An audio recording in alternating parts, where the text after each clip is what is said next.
നല്ല മഴയത്ത് ഞാൻ ഒരു സൈഡിൽ കയറി തന്നെയാണ്. അപ്പോൾ ഞാൻ അച്ഛനെ തോന്നിയിരിക്കുന്നത് എന്നെ കണ്ടാന്ന് എവിടെയെന്ന് ചോദിച്ച് ഒരു 10-20 രൂപ തരാനാണ്. ഞാൻ ചോദിച്ചു എന്തിനാണ്. അപ്പോൾ എന്നോട് തോന്നുന്നത് ചായയെങ്കിലും കുടിക്കാനാണ്. രാവിലെ തൊട്ട് ഫുഡ് പോലും കഴിച്ചിട്ടില്ല. ഈ മഴയത്ത് നനഞ്ഞു വന്നിപ്പോൾ കയറി നിന്നോ ചോദിച്ച. ഇങ്ങനെയുള്ളവരെ കാണുമ്പോൾ നിങ്ങൾ ചായയെങ്കിലും മാക്സിമം മേടിച്ചു കൊടുക്കാൻ നോക്കുക. കാരണം ചിലപ്പോൾ പൈസ കൊടുക്കുമ്പോൾ ഓരോരുത്തർക്ക് തോന്നുന്നത് പല രീതിയിൽ കൊണ്ടുപോകും. പക്ഷേ ഈ ഒരു നിൽക്കുന്ന കണ്ടാൽ നമുക്ക് എന്ത് പറയണമെന്ന് എനിക്കറിയത്തില്ല. നിങ്ങളിങ്ങനെയുള്ളവരൊക്കെ കാണുമെങ്കിൽ നമ്മുടേക്ക് വന്ന് ചോദിക്കുമെങ്കിൽ മാക്സിമം ഒരു ചായയെങ്കിലും.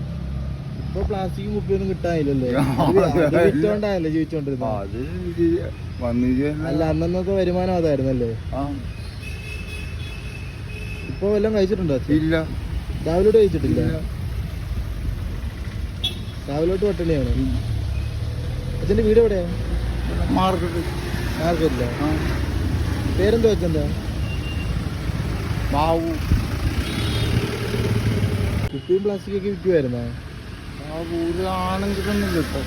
കുപ്പിയൊന്നും കിട്ടുന്നില്ല. ഇല്ല, കുപ്പി ചാക്ക് വെച്ചിരിക്കുകയുള്ളത്. കുപ്പിയും പ്ലാസ്റ്റിക്കും വിറ്റുകൊണ്ടായിരുന്നു ജീവിച്ചോണ്ടിരുന്നത്. പിന്നെ ചുമ്മാത് 50, 400, 500 ചുമ്മാ.